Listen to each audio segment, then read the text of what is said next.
आर्टचं नाव आहे DDOC. तर हे फक्त म्हणजे ब्लाइंडचे म्हणजे ज्या लोकांना दिसत नाही त्यांची लँग्वेज आता आपल्याला माहिती आहे बुकमध्ये असं ते हाताच्या फीलने टच करून ते वाचतात. सो त्या ब्लाइंड लोकांसाठी हे आर्ट आहे. तर इंडियामध्ये पहिल्यांदा बनवलेलं आहे त्यांनी. India creative world public. मैंने पढ़ा वो डिस्क्रिप्शन बट मुझे नहीं समझा। कोई बात नहीं, मैं एक्सप्लेन करती हूँ। आप सब हिंदी में कंफर्टेबल है या इंग्लिश में? हिंदी में ठीक है।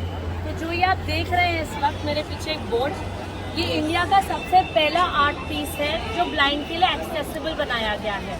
ये जो डॉट्स आप देख रहे हैं इसे ब्रेल स्क्रिप्ट कहा जाती है, कोई ऑर्डिनरी डॉट्स नहीं है।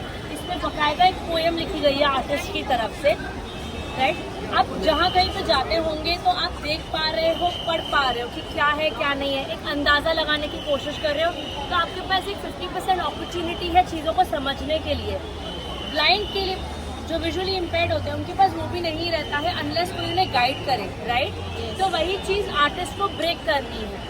वो थॉट प्रोसेस जहाँ पे उनके लिए एक्सेसिबिलिटी नहीं रखी जा रही है उस लेवल पे जिस लेवल पे होनी चाहिए। यहाँ पे जो आप देख रहे हो यहाँ पे आपको उनके पोजीशन पे रखा गया सिर्फ 2 मिनट के लिए, ये एहसास दिलाने के लिए कि कितना ब्लैंक लगता है जब आपको चीज़ें नहीं समझ में आती है, राइट। तो यहाँ पे जो ये पोएम लिखी है, मुझे ब्रेल आती है, मैं आपको एक्सप्लेन कर दूँ ये क्या है, उसके बाद मैं बाकी का चीज़ बताती हूँ। यहाँ पे लिखा गया है see what I see, do you question mark, feel what I feel. इस पोएम को लिखा भी इस तरीके से गया है आर्टिस्ट की तरफ से कि वो चाहे सेकंड सेंटेंस पहले पढ़े या थर्ड एंड बाकी का पोएम फिर, तब भी उन्हें पूरी पोएम समझ में आएगी। एट द सेम टाइम हम चाहे यहाँ हो उन्हें एक्सप्लेन करने के लिए या ना हो, तब भी उन्हें ये चीज़ समझ में आएगी बाय रीडिंग द डिस्क्रिप्शन जो लेफ्ट साइड पे बोर्ड के है, ब्रेल में और इंग्लिश में जो हम पढ़ रहे थे। दोनों तरीक़ों से लिखा गया सो दैट हर कोई यहाँ पे जो आता है हम एक्सप्लेन करें या ना करें तब भी आपको समझ में आए कि यहाँ पे लिखा क्या गया है। बट मेनली ब्लाइंड के लिए जो गाइडेंस हम हमेशा देते हैं उन्हें, वो एक तरीके से हम अपना पर्सपेक्टिव उन्हें बताते हैं जब उन्हें चीज़ें समझाते हैं, राइट। उनका खुद का पर्सपेक्टिव डेवलप नहीं हो पाता है। तो अगेन वो भी एक बैरियर ब्रेक करना था आर्टिस्ट को, जहाँ पे यहाँ पर वो आपको गाइड कर रहे हैं अपने तरीके से, आपको ये पूरी पोएम पढ़ के बताएंगे, डिस्क्रिप्शन बताएंगे। So we were trying to turn the tables around. At the same time there are multiple elements in this art piece. ये जो आप देख रहे हैं colour, some parts of the board will be brown, indigo, थोड़ा blue दिख रहा है, वो इसके लिए क्योंकि यहाँ पे टेम्परेचर बेस्ड पेंट किया हुआ है, जो टेम्परेचर की वजह से चेंज होता रहता है कलर जिसका। अगेन वो इंटरेक्शन इसके लिए रखा गया है क्योंकि हम आर्टिस्ट एक्चुअली अश्वेता बुजरानी वो पूरी तरह से इंक्लूसिविटी की बात कर रही है कि आर्ट पीस पहली बात तो सिर्फ देखने की चीज़ नहीं है, you can also feel art, you can experience and interact with an art piece जो उन्होंने ये बनाया है। तो जैसे मैं कलर्स की बात कर रही थी, ये थ्रू आउट द डे इसका कलर चेंज होता रहता है बोर्ड का। Eight the same time depending on the time of the day that you come, चाहे दोपहर को आए या शाम को आए, जब आपके हाथ का टेम्परेचर दोपहर में ठंडा होता है तो यहाँ पे एक इम्प्रिंट छूटता है और मिडनाइट ब्लू कलर में आपका हैंड प्रिंट होता है, और शाम में आते हैं तो इंडिगो, ब्राउन या वाइट कलर्स में आपको अपना हाथ का इम्प्रिंट दिखेगा bye touching with your warm hand. Again उसका रीज़न भी ये है कि जब एज एन एग्जाम्पल मैं बताती हूँ आपको, उसमें समझाती हूँ। कोई एक छोटा बच्चा है जो ब्लाइंड है, उनकी मॉम जब उन्हें टच करती है, राइट, तो उसे क्या समझ में आता होगा, कैसे पता चलता है कि वो मॉम है या उनकी फैमिली का कोई मेंबर है? डेली वाला फील से, सॉरी हर रोज जो फील रहता है ज़्यादा होता है ना। करेक्ट, उनके बाकी के सेंसेस हाइटेंड होते हैं, बट मेनली उनका वार्म, उनका ठंडापन हाथ का कोई ऐसा रहता है। हम नेचुरली भी हाथ किसी किसी का ठंडा रहता है, किसी का बहुत गर्म रहता है। अगेन वो भी एक सेंसेशन, एक फीलिंग है, राइट। उनके सेंसेस काफ़ी हाइटेंड होते हैं। इसके लिए हम ये कहते हैं कि वो डिसेबल्ड नहीं है, वो डिफरेंटली एबल्ड है। क्यों? क्योंकि उनकी एबिलिटीज़ अलग है हमारे कंपेयर में, right. But that doesn't make them a different human being all together. But हम फिर भी एक कहीं ना कहीं पे मिथ लेके चलते हैं जहाँ पे एक ही सेंटेंस में हम बोलते हैं वो डिसेबल्ड भी है, उन्हें काला दिखता है, उन्हें डार्कनेस दिखता है, जबकि ये चीज़ नहीं है। इस वक्त आप सब डिफरेंटली एबल्ड हो क्योंकि आप देख पा रहे हो बट ब्रेल नहीं पढ़ पा रहे हो। Your abilities of viewing and experiencing this art piece is different than compared to a blind, a visually impaired, and they have a different ability of experiencing this.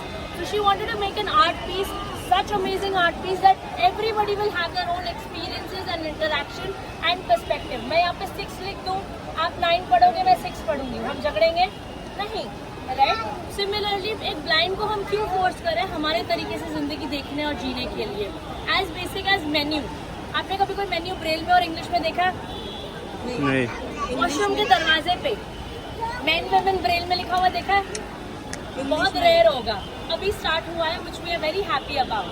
So again वही point है, अगर कोई blind है और def भी है, उसको आप कैसे बताओगे बिना ऑडियो डिस्क्रिप्शन एंड बिना विजुअल्स के? By reading, right? This is basic, why do we not have it? So that's the whole point. We are hoping, पहली बात तो ये इंडिया का फर्स्ट है, सो वी आर होपिंग कि आगे चल के इतना एक्सेसिबिलिटी बढ़ जाए कि ये लास्ट ना हो, and more people think and talk about it, and there is more accessibility. So now, just to give you a demonstration of how colors are changing, how your cool hands are playing an important role here, I would invite 4 such people who think they are cool. Okay, please step forward. 1, we can have 3 more pictures. Yes, ma'am. आप आइए, आप भी आगे आइए. Is there anybody from this side of the crowd? Please come forward. So we have 4 participants who think they are cool. Now we are going to check who is the coolest amongst them. Okay? Stand in the line, please. 1, 2, 3, 4. आपका नाम? सूरज पाटिल. आपका? माधवी पाटिल. कविता Mehta. Sahil Sheikh. Okay. So we have 4 amazing people who think they are cool. Okay. I'm going to hand out ice pieces to you. ठीक है, ये बर्फ को आपको अपने हाथ पे रब करना है, एज ए कोई साबुन रब कर रहे हो आप, so that आपके हाथ का टेम्परेचर ठंडा हो जाए. ओके, जैसे आपका हाथ का टेम्परेचर ठंडा हो जाएगा मुझे बताइए, मैं बर्फ वापस ले लूँगी एंड मैं आपको 3 का काउंट डाउन दूंगी. You can turn around together at the count of 3. आप प्लेन सरफेस पर टच कीजिएगा. ओके, फिर मैं दोबारा आपको 10 सेकंड का काउंट डाउन दूंगी एंड देन विल रिवील कि आपका इम्प्रिंट कैसे आ रहा है. ओके, ठंडा हो गया हाथ? Okay, give me the ice back. It's okay, don't touch it. Okay, 1, 2, 3, gently touch the plane surface.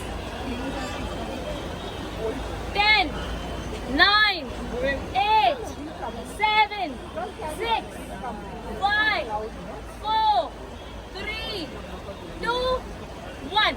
अपना हाथ निकाल सकते हैं. So what do you think, audience? किसका हाथ ज़्यादा prominent है imprint? And she is the one. Darkest portion में इनका आया है, बाकी डेवलप हो रहा है. So another amazing thing is कि उनका जो इम्प्रिंट जिसका इमीडिएटली हाथ ठंडा नहीं है तो बाकी का चीज़ डेवलप होता है, तो हर एक का डेवलप हुआ है, सबसे ज़्यादा इनका था. तो she is the coolest person here. Thank you so much for participating. And वही चीज़ है, आई होप कि आगे चल के जब आप ये ब्रेल देखते हैं तो आपको पता हो कि ब्लाइंड इंसान कैसे लिखता है. Thank you. And that more and more people talk about accessibility. Yes, appreciate it. Thank you. Please have some chocolates. Thank you, can follow ma'am. along the journey. The artist also makes pictures for the blind, and there's more such work that she's doing. Follow the journey on Instagram, scan the QR code. Also, please do look at the braille display here so that you know कि braille कैसा होता है. And thank you so much for all your overwhelming and super nice audience and your response to this. Thank you. Thank you, ma'am. Thank you.